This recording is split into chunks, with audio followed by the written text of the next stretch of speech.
Good afternoon everyone, I'm Johnny Vilga, the last reporter of the chapter 15. I'm gonna report what is the contribution Dungos Peace Pact in Tulunan, South Cotabato in peace process.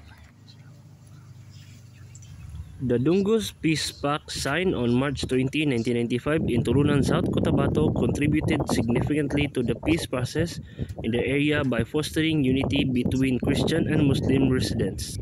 The agreement prohibited in presence of armed groups including the military and police within Dungos, the designing involvement in local officials, representatives from the Moro Islamic Liberation Front, the Moro National Liberation Front, and the other key stakeholders in initiative addressed the ongoing conflict between the Armed Forces of the Philippines or AFP and the MNF, reducing tension and promoting stability.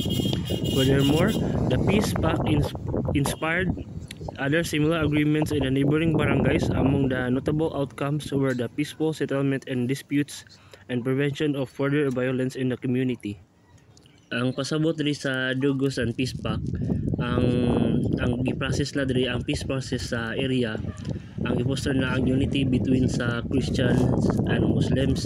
So nag-agree ang both sides na nag-present na armed groups na including the military and the police sa Dungos, designed na signing involved of local officials na may mo mag-represent sa mga Moro sa Moro Islamic Liberation Front o sa uban po sa Christian po na initiative na i-address na ongoing na unity na between sa both sides sa mga tribo.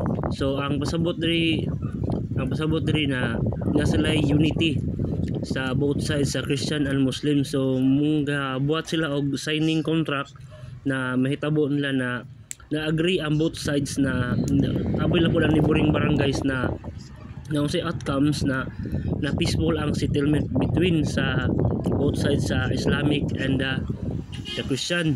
So para may prevent na ang violence sa community, so therefore gabuhat sila og galagong signing og contract na pipila sa mga armed forces uban pod sa mga barangay officials sa mga neighboring pod na mga barangays na i-stable nila ang peaceful and unity sa both sides, even na lahi-lahi og tribo.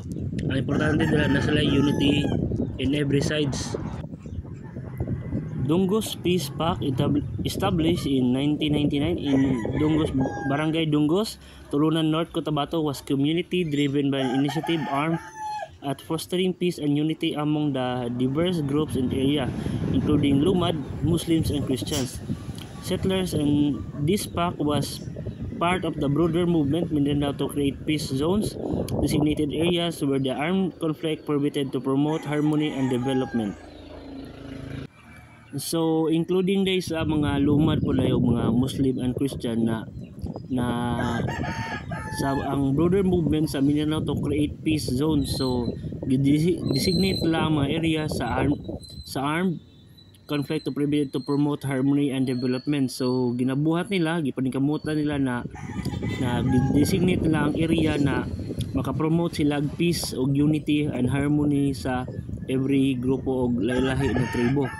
So gi-build nila ang culture of peace through mutual respect and cooperation. So gipaningkamutan nila na sila respect sa matag tribo, mantapos sila cooperation kay para matuman ang gibuhat lang na order na